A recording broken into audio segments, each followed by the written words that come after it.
बच्चों आज अपन एक नया साइकिल स्टार्ट कर रहे हैं श्वसन पार्ट में से ग्लाइकोलाइसिस। ग्लाइकोलाइसिस चक्र एक इंपॉर्टेंट चक्र है। ये चक्र बहुत ही क्या है, भारी चक्र है। इसको आसानी से याद नहीं किया जा सकता है।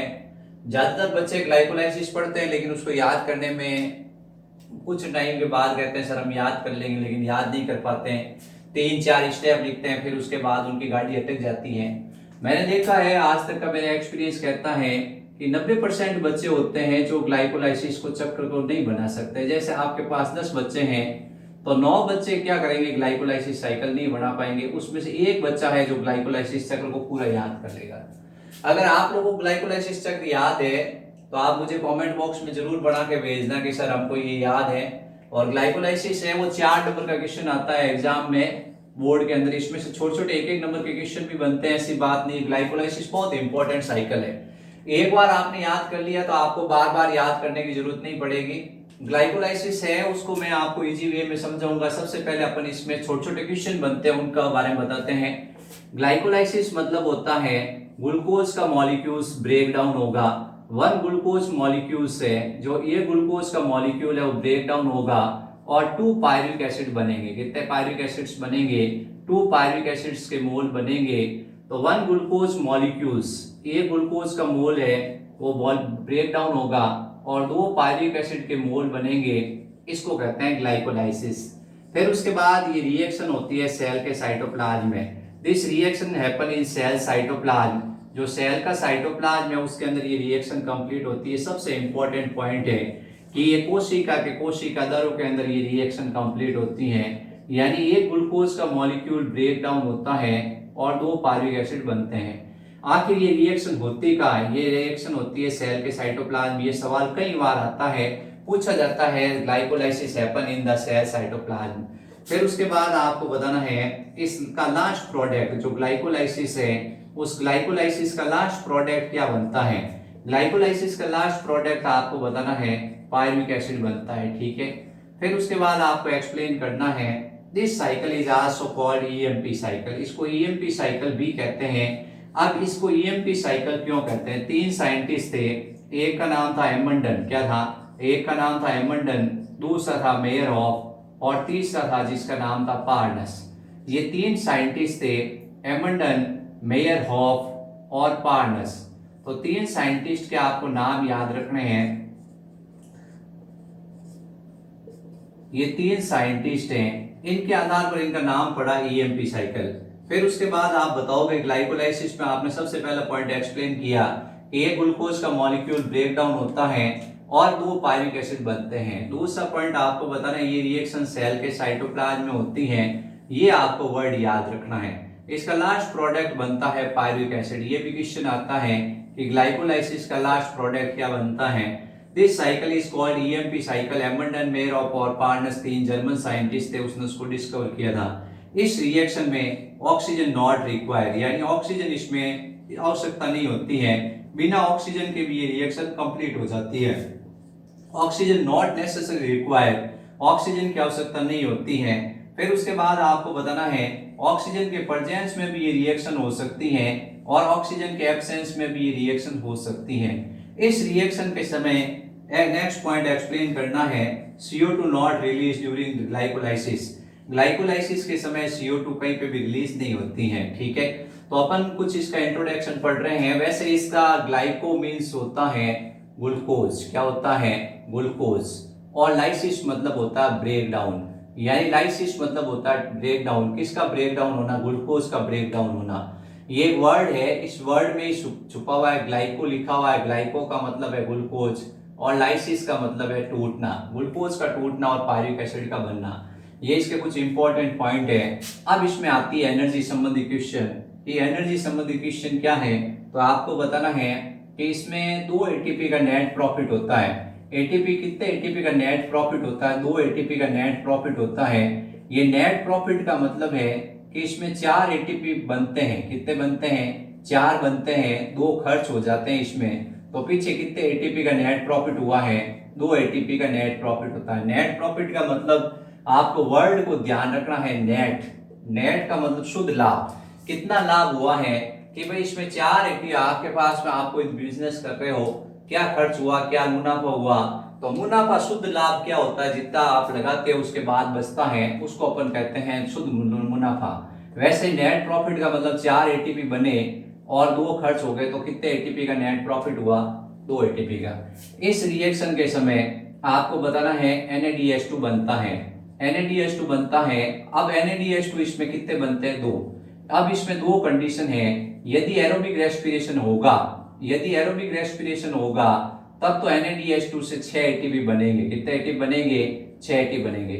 और अगर एनएरोबिक रेस्पिरेशन होता है, आगे एनएरोबिक रेस्पिरेशन होता है तो ये NaDH2 रिडक्शन में काम आ जाते हैं। किसमें काम आ जाते हैं, रिडक्शन में काम आ जाते हैं और एटीपी का फॉर्मेशन नहीं होता। ये एक डिफरेंस है कि एरोबिक रेस्पिरेशन अगर होता है, अगर मान लो एरोबिक रेस्पिरेशन होता है तो क्या होगा, तो आपको बताना 6 एटीपी और बनते हैं। एक NaDH2 अपन जानते हैं कितने एटीपी के बराबर होता है, एक NaDH2 3 एटीपी के बराबर होता है। तो इसमें कितने NaDH2 बनते हैं, 2 NaDH2 बनते हैं तो 6 एटीपी, 6 और 2 कितने हो जाएंगे, 8 एटीपी।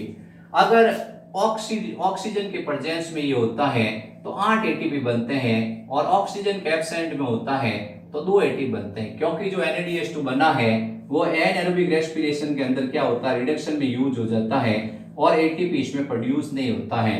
ये इसका नॉर्मल इंट्रोडक्शन है। आपसे पूछा भाई ग्लाइकोलाइसिस को एक्सप्लेन करो, तो ग्लाइकोलाइसिस को एक्सप्लेन करने के कहते ही आपके दिमाग में तुरंत आ जाता है उसका इंट्रोडक्शन पेश करने के बारे में कि भाई हम इसका इंट्रोडक्शन पेश करें। तो सबसे पहले इंट्रोडक्शन में इसकी डेफिनेशन है, 1 glucose molecules break down and formation of 2 pyruvic acid. ये बहुत सारी केमिकल्स रिएक्शंस होती हैं सेल के साइटोप्लाज्म के अंदर और ये ग्लूकोज का मॉलिक्यूल ब्रेक डाउन होकर 2 पायरुविक एसिड बनाता है। This reaction is called glycolysis. ये सेल के साइटोप्लाज्म के अंदर ये रिएक्शंस होती हैं। This reaction complete in cell cytoplasm. इसमें लास्ट प्रोडक्ट है वो पायरुविक एसिड बनता है।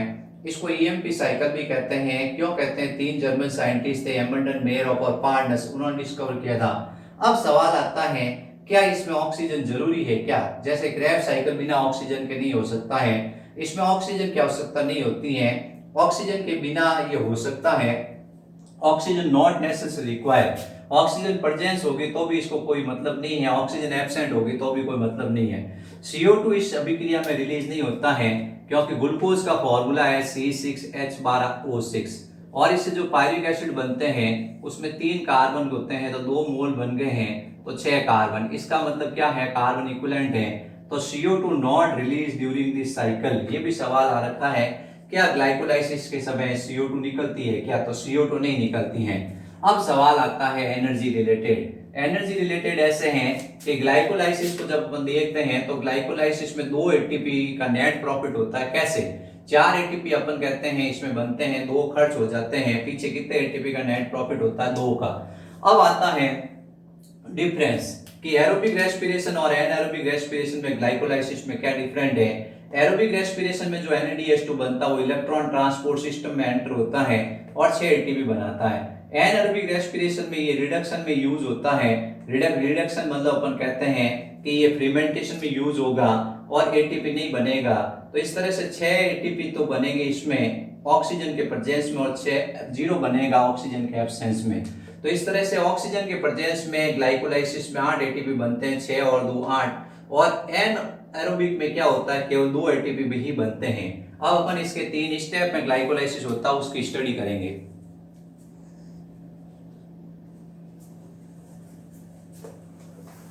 ग्लाइकोलाइसिस के 3 स्टेप हैं उनकी अपन स्टडी करेंगे। आप लोगों को ये साइकिल बनाना आना चाहिए, बहुत सिंपल साइकिल है। आप लोग अगर इसको बना देते हो बिना देखा देख तो आपको 4 में से 4 मार्क्स मिलने की संभावना बनती है बोर्ड के एग्जाम के अंदर। अब आप लोगों के ऊपर है कि आप लोग बना पाते हो नहीं बना पाते हो। Practice make a man to perfect. अगर आप प्रैक्टिस कर रहे हो, समय का सदुपयोग कर रहे हो तो आप जरूर बना पाओगे, और अगर आपको प्रैक्टिस नहीं है तो आप नहीं बना पाओगे। तो अब सबसे पहले ये ग्लाइकोलाइसिस है, ये ग्लाइकोलाइसिस 3 स्टेप्स के अंदर होगा। ग्लाइकोलाइसिस कितने स्टेप्स में होगा, 3 स्टेप्स में होगा। सबसे पहले है phosphorylation of glucose, phosphorylation of glucose, glucose का फास्फोरिलीकरण होगा। दूसरा है क्लीवेज, दूसरे स्टेप का नाम है क्लीवेज। और तीसरे स्टेप का नाम है formation of pyruvic acid, formation of pyruvic acid. ठीक है, तो ये अपने को ध्यान रखना है, पायरुविक अम्ल का निर्माण होगा, विदलन होगा और फास्फोरिलीकरण होगा ग्लूकोज का। ये तीनों स्टेप्स है, इनको अपन देखेंगे। सबसे पहले अपन फास्फोराइलेशन ऑफ ग्लूकोज समझते हैं, ये 3 स्टेप में कंप्लीट होगा। फर्स्ट फास्फोराइलेशन, ग्लूकोज एटीपी के साथ रिएक्शन करेगा। ग्लूकोज किसके साथ रिएक्शन करेगा? एटीपी के साथ रिएक्शन करेगा और ग्लूकोज 6 फॉस्फेट बनेगा। क्या बनेगा? Glucose 6 phosphate. इसमें से जो एटीपी है उसमें से फॉस्फेट निकलेगा और इसके छठे कार्बन पे जुड़ेगा ग्लूकोज के, तो नाम हो जाएगा ग्लूकोज 6 फॉस्फेट। एटीपी में 3 फॉस्फेट है, एक ग्लूकोज को दे दिया तो ये बदल गया एडीपी में। ये क्रिया एक एंजाइम के प्रेजेंस में होती है जिसका नाम होता है मैग्नीशियम। इसमें क्या होता है, एक एंजाइम काम आता है जिसका नाम है हेक्सोकाइनेज। हेक्सो क्यों है? 6 कार्बन है इसमें, ग्लूकोज में 6 कार्बन, इसलिए हेक्सो आ गया। एटीपी जहां पे भी एडीपी में बदलता है यानी फास्फोराइलेशन होता है, वहां पर ज्यादातर काइनेज एंजाइम ही काम आता है, तो इसका नाम हो गया हेक्सोकाइनेज। तो पहली रिएक्शन है जिसका नाम है फर्स्ट फास्फोराइलेशन। फर्स्ट फास्फोराइलेशन में क्या हुआ? फर्स्ट फास्फोराइलेशन में ये हुआ है कि ग्लूकोज ने एटीपी के साथ रिएक्शन की है और ग्लूकोज 6 फॉस्फेट बन गया है। अब जो ग्लूकोज 6 फॉस्फेट बना है उसका आइसोमराइजेशन होगा, यानी ये अपने आइसोमर में चेंज हो जाएगा। Glucose convert into the fructose 6 phosphate, glucose convert into the fructose 6 phosphate. ये दोनों एक दूसरे का आइसोमर होते हैं, ग्लूकोज और फ्रुक्टोज, ये चीज ध्यान रखनी है। इसमें भी 6 कार्बन, इसमें भी 6 कार्बन, ये एल्डिहाइड शुगर है, ये कीटोन शुगर है, इतना ही फर्क है। बाकी क्या है कि आइसोमर है, इनका क्या होता है जो मॉलिक्यूलर फॉर्मूला वो इक्विवेलेंट है, सिर्फ स्ट्रक्चर फॉर्मूला थोड़ा डिफरेंट होता है, इसलिए आइसोमर है। Glucose 6 phosphate convert into fructose 6 phosphate, ये अपन कहते हैं आइसोमेरेज एंजाइम के प्रेजेंस में होता है। जो आइसोमेरेज एंजाइम है उसके प्रेजेंस में होगा। अब उसके बाद ये फ्रुक्टोज 6 फॉस्फेट ये वापस एटीपी के साथ रिएक्शन करेगा और ये फ्रुक्टोज 6 फॉस्फेट जैसे ही एटीपी के साथ रिएक्शन करेगा तो क्या होगा? फ्रुक्टोज 1,6 डाइफॉस्फेट बन जाएगा। फ्रुक्टोज 1,6 डाइफॉस्फेट का फॉर्मेशन हो गया है। ठीक है, ये रिएक्शन है, ये रिएक्शन आपको बताना है कि एक एंजाइम के प्रेजेंस में होती है फास्फोफ्रुक्टोकाइनेज, फास्फोफ्रुक्टोकाइनेज, फास्फोफ्रुक्टोकाइनेज। अब कई बार बच्चे कहते हैं सर हमको इतना बड़ा नाम याद नहीं रहता है, तो कोई बात नहीं, आप काइनेज भी लिख सकते हो। काइनेज, फास्फो मतलब इसमें फॉस्फेट है, फ्रुक्टो मतलब फ्रुक्टोज है इसमें, और आगे काइनेज है, तो फास्फोफ्रुक्टोकाइनेज इसी में से आया है, फॉस्फोफ्रुक्टो फिर काइनेज। अब यहाँ पे एक एटीपी खर्च होती है, एटीपी किस में कन्वर्ट हो जाता है? एडीपी में। वही धातु इसमें कौन सी काम आएगी? ये ग्लूकोज फ्रुक्टोज 6 फॉस्फेट है, मैग्नीशियम आयन और एटीपी के प्रेजेंस में फ्रुक्टोज 1,6 डाइफॉस्फेट के अंदर कन्वर्ट हो गया। तो ये पहला स्टेप है उसको कंप्लीट हो गया है। इसमें फर्स्ट फास्फोराइलेशन है, आइसोमराइजेशन है और सेकंड फास्फोराइलेशन है। ठीक है, एंजाइम बिल्कुल सिंपल है, काइनेज, काइनेज और आइसोमरेज। ठीक है, हेक्सो मतलब 6 कार्बन इसलिए हेक्सोकाइनेज आ गया है। अब इसके बाद ये फ्रुक्टोज 1,6 डाइफॉस्फेट जो बना है, जो फ्रुक्टोज 1,6 डाइफॉस्फेट बना है, फ्रुक्टोज 1,6 डाइफॉस्फेट जो बना है, ये एक्चुअल में क्या होता है, ये फ्रुक्टोज 1,6 डाइफॉस्फेट टूट जाएगा 3PgAl में, 3 फास्फोग्लिसरील्डिहाइड में, प्लस किस में टूटेगा? डाईहाइड्रोक्सी एसीटोन फॉस्फेट में, डाईहाइड्रोक्सी एसीटोन फॉस्फेट में। ये रिएक्शन एक एंजाइम के प्रेजेंस में होगी जिसका नाम होगा एल्डोलेज एंजाइम। ये रिएक्शन एक एंजाइम के प्रेजेंस में होगी जिसका नाम होगा एल्डोलेज एंजाइम। ठीक है, ये एंजाइम बहुत इंपॉर्टेंट है। ये फ्रुक्टोज है, इसमें 6 कार्बन होते हैं, इसको 3-3 कार्बन के 2-2 मोल्स के अंदर तोड़ देगा, 3 कार्बन और 3 कार्बन। ये 3 फास्फोग्लिसरील्डिहाइड में भी 3 कार्बन है, डाईहाइड्रोक्सी एसीटोन फॉस्फेट में भी 3 कार्बन है। इसका नाम है डाईहाइड्रोक्सी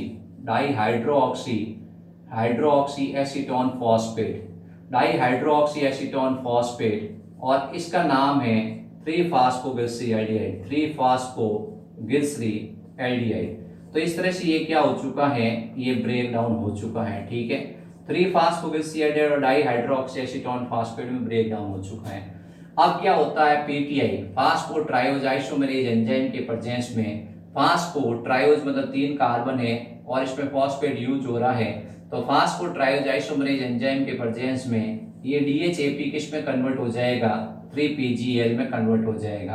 तो ये DHAP किस में कन्वर्ट हो जाता है, 3PGAL में कन्वर्ट हो जाता है। अब अपन आगे तीसरा स्टेप पढ़ेंगे, फॉर्मेशन ऑफ पायरुविक एसिड। इसमें अपन इसके दो दो मोल लेंगे, क्या करेंगे, इसके दो दो मोल लेंगे। अपन ये तीनों DHAP है वो आगे किस में कन्वर्ट हो जाता है, 3PGL में बदल जाता है, 3-फॉस्फोगलिसराइड में। अब इसके दो दो मोल काम आएंगे। तो अपन ने दो स्टेप पढ़ लिए हैं, फास्फोराइलेशन ऑफ ग्लूकोज पढ़ लिया है, क्लीवेज पढ़ लिया है, ठीक है। अब अपन तीसरा स्टेप पढ़ेंगे, फॉर्मेशन ऑफ पायरुविक एसिड। ये जो फास्फोराइलेशन ऑफ ग्लूकोज है ये आपको बताना 3 स्टेप में हुआ, क्लीवेज एक स्टेप में कंप्लीट हो गया है कि फ्रुक्टोज 1,6 डाइफॉस्फेट है, ये एल्डोलेज एंजाइम के प्रेजेंस में 3-फॉस्फोगलिसराइड और डाइहाइड्रोक्सीएसीटोन फॉस्फेट में कन्वर्ट हो गया है। जो 3PGL है वो तो क्या रहता है, स्थिर रहता है, लेकिन ये DHAP इसमें बदल जाएगा तो इसके दो दो मोल काम आएंगे, ठीक है। तो अपन आगे पढ़ेंगे तीसरा स्टेप। बच्चों आप लोग इस साइकिल को बढ़ाने की कोशिश करना, ऐसी बात नहीं आप लोग चाहोगे तो इसको बना सकते हो। अभी तक के स्टेप तो सरल ही है और आगे मैं आपको बहुत सरल विधि से बता दूंगा जिससे आप इस साइकिल को बना सकते हो। यही है, आपको प्रैक्टिस करनी पड़ेगी। आप सिर्फ क्या है, इसको देख के छोड़ दोगे तो आपको याद नहीं होगा। बच्चे क्या करते हैं, बच्चे कहते हैं ठीक है सर हम याद करके आपको सुना देंगे, फिर 2 दिन बाद पूछते हैं बच्चों लिखो, तो बच्चे क्या करते हैं कि ग्लूकोज लिखते हैं, फिर आगे उनकी गाड़ी ऐसे अटक जाती है जैसे आप कभी कभी आपने देखा होगा। ठीक है, अपन बताते हैं आपको कि ग्लाइकोलाइसिस का तीसरा स्टेप है जिसका नाम है formation of pyruvic acid, formation of pyruvic acid, ठीक है। मैं एक बार ये पूरा साइकिल वापस बना दूंगा आपके, आप एक बार इस तीसरे स्टेप को समझने की कोशिश करो। ये 6 स्टेप में रिएक्शन होगी, कितने स्टेप में होगी, 6 स्टेप में रिएक्शन होगी। सबसे पहले 3-फॉस्फोगलिसराइड है, उसके 2 मोल है। 3PGL के कितने मोल है, 2 मोल है, ये चीज ध्यान रखना, ठीक है। क्यों 2 मोल है, वो उसमें कन्वर्ट हो गया था DHAP। अब 3-फॉस्फोगलिसराइड है, ये क्या करता है, H3PO4 के साथ रिएक्शन करेगा, फास्फोरिक एसिड के साथ रिएक्शन करेगा और 1,3-डाइपीजीएल बनाएगा, 1,3-डाइपीजीएल बनाएगा, यानी 1,3-डाइफॉस्फोगलिसराइड बनाएगा। अब ये जो 1,3-डाइफॉस्फोगलिसराइड कैसे बना, यहां से फॉस्फेट निकला और इसके पहले कार्बन पे जुड़ गया जिसका नाम हो गया 1,3-डाइफॉस्फोगलिसराइड। तो ये पहला स्टेप हो गया। फिर ये 1,3-डाइपीजीएल है, ये 1,3-डाइपीजीएल इसका होगा रिडक्शन, यानी NAD से NADH2 बनेगा, ठीक है। यानी इसका ऑक्सीडेशन होगा, सॉरी, इसमें से क्या होगा, ऑक्सीजन, हाइड्रोजन बाहर निकलेगा, तो हाइड्रोजन का बाहर निकलना ऑक्सीडेशन कहलाता है और बनेगा 1,3-डाइपीजीए, यानी PGL किस में कन्वर्ट हो गया, PGA में। अब PGA का मतलब है 1,3-डाइफॉस्फोगलिसरिक एसिड, 1,3-डाइफॉस्फोगलिसरिक एसिड, ये किस में कन्वर्ट हो गया, 1,3-डाइफॉस्फोगलिसरिक एसिड में कन्वर्ट हो गया, ये ध्यान रखना है। अब यहाँ पे क्या होता है, वही एंजाइम जहां हाइड्रोजन बाहर निकलती है वहां डीहाइड्रोजनेज एंजाइम काम आता है। कौन सा आता है, डीहाइड्रोजनेज एंजाइम काम आता है। यहाँ आगे लिख दोगे फास्फोग्लिसरिक डीहाइड्रोजनेज, ये वर्ड यहाँ से उठाओगे और इसके आगे लिख दोगे फास्फोग्लिसरिक डीहाइड्रोजनेज, फास्फोग्लिसरिक डीहाइड्रोजनेज, ठीक है। ये नाम हो गया एंजाइम का, बड़ा नाम याद नहीं होता है, डीहाइड्रोजनेज लिख सकते हो। ये 1,3-डाइपीजीए बन गया है, 1,3-डाइपीजीए है। अब यहां से क्या होगा, फॉस्फेट बाहर निकलेगा पहली स्थिति से और एडीपी के साथ जुड़ेगा, एडीपी किस में कन्वर्ट हो जाएगा, एटीपी में। ये 1,3-डाइपीजीए किस में कन्वर्ट हो जाएगा, 3PGA में। किस में हो जाएगा, 3PGA में कन्वर्ट हो जाएगा। 3PGA में कन्वर्ट हो गया, 3PGA में कन्वर्ट हो गया 3-फॉस्फोग्लिसरिक एसिड में। 3 तिगड़ा काम बिगड़ा होता है, ये कन्वर्ट हो जाता है 2PGA में, यानी 2-फॉस्फोग्लिसरिक एसिड में कन्वर्ट हो जाता है। यहाँ पोजीशन चेंज हुई है, फॉस्फेट तीसरी पोजीशन पे था, दूसरी पोजीशन पे चला गया है। यहाँ स्थिति चेंज करने की जो एंजाइम काम आता है उसका नाम होता है म्यूटेज। अब आगे वही फास्फोग्लिसरिक म्यूटेज आ जाएगा, आगे फास्फोग्लिसरिक वर्ड यहाँ से उठाओगे और इसके आगे लिख दोगे म्यूटेज, तो ये एंजाइम का नाम हो गया म्यूटेज। 3PGA किस में कन्वर्ट हो गया, 2PGA में, यानी 3 तिगड़ा काम बिगड़ा। तीसरी स्थिति पे फॉस्फेट था और दूसरी स्थिति, इतनी देर हुई आप काम कर रहे हो, आपको प्यास लग गई है, तो इसमें से जल बाहर निकल जाएगा और कौन सा एंजाइम काम आएगा, इनोलेज। क्या आएगा, इनोलेज, वाटर बाहर निकल जाएगा। यहाँ पे ये बदल जाएगा पैप में, किस में बदल जाएगा, फास्फोइनोल पायरुविक एसिड में। ये बदल जाएगा फास्फोइनोल पायरुविक एसिड में। ठीक है, ये चीज याद रखनी है। पैप का मतलब है फास्फोइनोल पायरुविक एसिड। अब पैप में बदलने के बाद क्या होगा, ये पैप में बदलने के बाद आपको बताना है, इसमें वापस वही फास्फोराइलेशन होगा और फास्फोराइलेशन होकर ये बदल जाएगा पायरुविक एसिड में। किसमें बदल जाएगा, पायरुविक एसिड में बदल जाएगा। यहाँ पे वही एडीपी किस में कन्वर्ट हो जाएगा, एटीपी में। ठीक है, अब अपने को एक चीज ध्यान रखनी है कि यहाँ सब जगह कितने मोल है, 2-2 मोल है। कितने, 2-2 मोल है। सबसे पहले तो आपको सब जगह लिखना है 2-2 मोल। कितने मोल लिखने हैं, 2 मोल्स। यहाँ पे भी 2 मोल्स, सब जगह 2-2 मोल लिखते जाओ, 2 मोल्स। ठीक है, यहाँ पे भी 2 मोल्स और यहाँ पे भी 2 मोल्स। ठीक है, ये एक चीज याद रखनी है। दूसरा है, अब इसमें एक चीज ध्यान रखनी, ये तीसरा स्टेप है। कौन सा स्टेप है, ये पहला स्टेप, ये दूसरा स्टेप, ये तीसरा स्टेप, ये चौथा स्टेप, ये पांचवा स्टेप और ये छठा स्टेप। तुम्हें 3 का पार्ट आता है, तीसरे और छठे स्टेप में एडीपी किस में कन्वर्ट हो रहा है, एटीपी में। ये एक तरीका है कि तीसरे और छठे स्टेप में एडीपी किस में कन्वर्ट होता है, एटीपी में। तो इसमें 2-2 आएंगे। कितने आएंगे, 2-2 आएंगे। ये चीज ध्यान रखना, 2 एडीपी 2 एटीपी। ठीक है, तो ये एक और पॉइंट है कि आपको पहला स्टेप, दूसरा स्टेप, तीसरा स्टेप, चौथा स्टेप, पांचवा स्टेप, छठा स्टेप लिख दो। तीसरे के अंदर ADP plus IP is equal to ATP. छठे स्टेप में वही ADP plus IP is equal to ATP. ठीक है, अब दूसरे स्टेप के अंदर एनएडी से NADH2। ठीक है, पहले स्टेप में H3PO4। चौथे स्टेप के अंदर पोजीशन चेंज, यानी अपन कहेंगे phosphate position change. Position change हो जाएगी, क्या हो जाएगी, पोजीशन चेंज। किसकी, 3 तिगड़ा काम बिगड़स 2। यहाँ वाटर रिमूव होगा, रिमूवल ऑफ वाटर। एंजाइम कौन सा, यहाँ कोई एंजाइम नहीं लिखना है। यहाँ डीहाइड्रोजनेज या काइनेज या म्यूटेज या इनोलेज और या काइनेज। यहाँ पे वही फास्फोइनोल काइनेज आ जाएगा, या पायरुविक काइनेज कर दो। क्या कर दो, पायरुविक काइनेज, पायरुविक काइनेज। ये आपको बनाना साइकिल। तो आपको इसमें कुछ तरीके हैं, इन तरीकों को आप यूज करोगे तो आप इजीली इस साइकिल को बना पाओगे। मैं आपको एक साथ पूरा बना के बता देता हूँ किस तरह से क्या होता है। तो आपको बताना है ग्लाइकोलाइसिस का साइकिल बहुत इजी साइकिल है। इसमें एक चीज ध्यान रखना है कि आपको ये 3 और 6 की गिनती आनी चाहिए।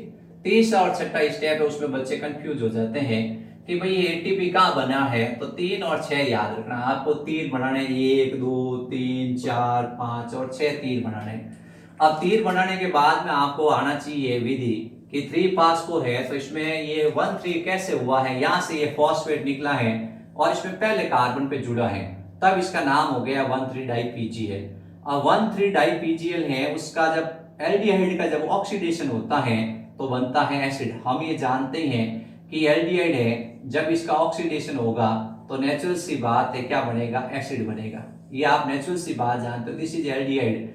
और ये इसका ऑक्सीडेशन हुआ है, यानी ये किस में चेंज होगा, एसिड में चेंज होगा। ये 1,3-डाईफॉस्फोग्लिसरी एल्डिहाइड है, ये किस में कन्वर्ट हो जाएगा, एसिड में कन्वर्ट हो जाएगा। एसिड किस में कन्वर्ट हो जाएगा, 3PGA है, 1,3-डाई डाई की है, कुछ समय के बाद डाई हटती भी है तो नाम हो जाता है 3PGA। 3 तिगड़ काम बिगड़ा 2PGA, म्यूटेज एंजाइम की प्रेजेंस में 2PGA कन्वर्ट इनटू पैप, यानी वाटर निकलते ये बदल गया पैप में। वाटर रिमूव हुआ तो इसका नाम हो गया पैप, स्कूटी पैप आपने नाम सुना होगा, फास्फोइनोल पायरुविक एसिड। फिर यहाँ पे एडीपी और आईपी रिएक्शन करते हैं, एटीपी बनता है, यहाँ से फॉस्फेट हटता है, वो एडीपी के साथ जुड़ जाता है और बन जाता है पायरुविक एसिड। तो इसमें सवाल बना कि ग्लाइकोलाइसिस का लास्ट प्रोडक्ट क्या है, ग्लाइकोलाइसिस का लास्ट प्रोडक्ट है पायरुविक एसिड। इसमें कितने एटीपी खर्च हुए हैं, 2 एटीपी खर्च हुए हैं, बने कितने हैं, 2 एटीपी यहाँ बने हैं और 2 एटीपी यहाँ पे बने हैं, तो बने कितने हैं, 4 बने हैं। कितने बने हैं, 4 एटीपी बने हैं। तो शुद्ध लाभ कितने एटीपी का हुआ है, 2 एटीपी का शुद्ध लाभ हुआ है, यहाँ से ये बना। अब ये NADH2 भी बना है, एक NADH2 अगर एरोबिक रेस्पिरेशन होता है, अगर एरोबिक रेस्पिरेशन होता है तो ये 6 एटीपी बनाएगा, एनएरोबिक रेस्पिरेशन होता है तो ये 6 एटीपी नहीं बनाएगा। मैं एक बार इस साइकिल को पूरा बना देता हूं ब्लैक बोर्ड पे, आप लोग ध्यान से देखें और प्रैक्टिस करें, आपको याद हो जाएगा। ग्लाइकोलाइसिस साइकिल बहुत इजी साइकिल है, यही है प्रैक्टिस में कि मैन टू परफेक्ट। बच्चे डरते हैं इस साइकिल से कि सर कैसे क्या होगा, लेकिन आपको याद हो जाएगा इजी वे में। ठीक है, आप लोगों को थोड़ा ट्रिकी ध्यान रखना दिमाग से कि किस जगह पे क्या चेंजेस होता है। थोड़ा आप इंटरेस्ट दो पढ़ाई में, आपको जरूर सफलता मिलेगी, ऐसी बात नहीं है। याद करने से होता है, अपन याद ही नहीं करेंगे कैसे याद होगा। अपन सोचते हैं भाई ऐसे याद हो जाए, जबरदस्ती हो जाए, तो जबरदस्ती कोई चीज होती है कि कभी। अब मैं एक साथ इस ग्लाइकोलाइसिस को बना दूंगा, आप लोग पूरा साइकिल बनाने की प्रैक्टिस करें। सबसे पहले ये ग्लूकोज है, ये एटीपी के साथ रिएक्शन करेगा और कन्वर्ट हो जाएगा ग्लूकोज 6 फॉस्फेट में। किसमें कन्वर्ट हो जाएगा? ग्लूकोज 6 फॉस्फेट में। एटीपी किसमें बदल जाएगा? एटीपी यहां बदल जाएगा एडीपी में। किसमें बदल जाएगा? एडीपी में। 3 फॉस्फेट थे, एक फॉस्फेट ग्लूकोज की छठी स्थिति में जुड़ गया। अब ग्लूकोज 6 फॉस्फेट है वो बदल जाता है फ्रुक्टोज 6 फॉस्फेट में। किसमें बदल जाता है? फ्रुक्टोज 6 फॉस्फेट में, आइसोमरेज एंजाइम के प्रेजेंस में। फिर ये फ्रुक्टोज 6 फॉस्फेट ये कन्वर्ट हो जाता है फ्रुक्टोज 1,6 डाइफॉस्फेट में। यहां पे भी एक एटीपी किसमें खर्च हो जाता है? एक एटीपी खर्च होता है और एडीपी बनता है। फॉस्फेट है वो बदल गया ग्लूकोज 1,6 डाइफॉस्फेट। दोनों जगह वही मैग्नीशियम धातु, 6 कार्बन, इसलिए हेक्सोकाइनेज एंजाइम, हेक्सोकाइनेज एंजाइम। यहां पर आइसोमेरेज एंजाइम, यहां पर वही फास्फोफ्रुक्टोकाइनेज एंजाइम। ठीक है, यहां पे 2 एटीपी खर्च हो चुके हैं, एक एटीपी यहां खर्च हो गए। अब ये फ्रुक्टोज 1,6 डाइफॉस्फेट बना, इसका होगा विदलन, क्लीवेज होगा। ये क्लीवेज एक एंजाइम के प्रेजेंस में होता है जिसको कहते हैं एल्डोलेज। क्या कहते हैं? एल्डोलेज कहते हैं। और बनता है 3PGAL। क्या बनता है? 3PGAL और DHAP, 3-फॉस्फोग्लिसरॉल्डिहाइड और डाइहाइड्रोक्सी एसीटोन फॉस्फेट, 3-फॉस्फोग्लिसरॉल्डिहाइड और डाइहाइड्रोक्सी एसीटोन फॉस्फेट। ये जो डाइहाइड्रोक्सी एसीटोन फॉस्फेट है ये 3PGL में बदल जाता है। किसमें बदल जाता है? या फास्फोट्राइओज आइसोमरेज एंजाइम काम आता है PTI। P का मतलब है फॉस्फो, P का मतलब है फॉस्फो, T का मतलब है ट्राइओज और I का मतलब आइसोमेरेज। ठीक है, तो ये क्लीवेज एक स्टेप में कंप्लीट हो गया। अब इसके बाद तीसरा स्टेप है जिसका नाम है फॉर्मेशन ऑफ पायरुविक एसिड। ये जो 3PGL है ये क्या करेगा? H3PO4 के साथ रिएक्शन करेगा और 1,3 डाई PGL बन जाएगा। डाई लग जाएगा, यहाँ डाई PGL बन गया। फास्फोरिक एसिड कहते हैं H3PO4 को। ये 1,3 डाई PGL है, ये कन्वर्ट हो जाएगा, इसका होगा रिडक्शन। क्या होगा? NADH2 है, ऑक्सीडेशन होगा और NADH2 बन जाएगा। 2 मोल लेंगे इसके, क्या करेंगे? 2 मोल लेंगे। एक चीज ध्यान रखना, इसके भी कितने मोल बनेंगे? 2 मोल। आगे सब जगह 2-2 मोल चलेंगे। ये बदल जाएगा 1,3 डाई PGA में। किसमें बदल जाएगा? फास्फोग्लिसरिक एसिड में। 1,3 डाई PGA बदल जाएगा 3PGA में। कैसे? यहां से फॉस्फेट निकलेगा, एडीपी के साथ जुड़ेगा और एटीपी बनेगा। 3PGA बदल जाएगा, 3 तिगड़ा काम बिगड़ा होता है 2PGA में। किसमें बदल जाता है? कौन सा एंजाइम आएगा? म्यूटेज। कौन सा आएगा? म्यूटेज। 2PGA कन्वर्ट हो जाएगा पैप में। इतनी देर भी काम कर रहे हैं, वाटर बार निकालो, पी लो उसको। यहाँ आएगा इनोलेज एंजाइम। कौन सा आएगा? इनोलेज। अब पैप कन्वर्ट हो जाएगा पायरुविक एसिड में। किसमें कन्वर्ट हो जाएगा? पायरुविक एसिड में। यहां पर वही एडीपी और आईपी रिएक्शन करेगा और एटीपी बनेगा। इस तरह से इसमें क्या होता है? 2-2 मोल लिखने हैं, सब जगह क्या करने हैं? 2-2 मोल लिखने हैं। तो ये ग्लाइकोलाइसिस साइकिल कंप्लीट हो गया है। तो ग्लाइकोलाइसिस बच्चों आपको याद हो गया होगा, समझ में आ गया होगा। आप मेरे चैनल को लाइक, सब्सक्राइब और शेयर जरूर करें और अपने दोस्तों को बताएं ग्लाइकोलाइसिस कैसे याद करना। Thank you.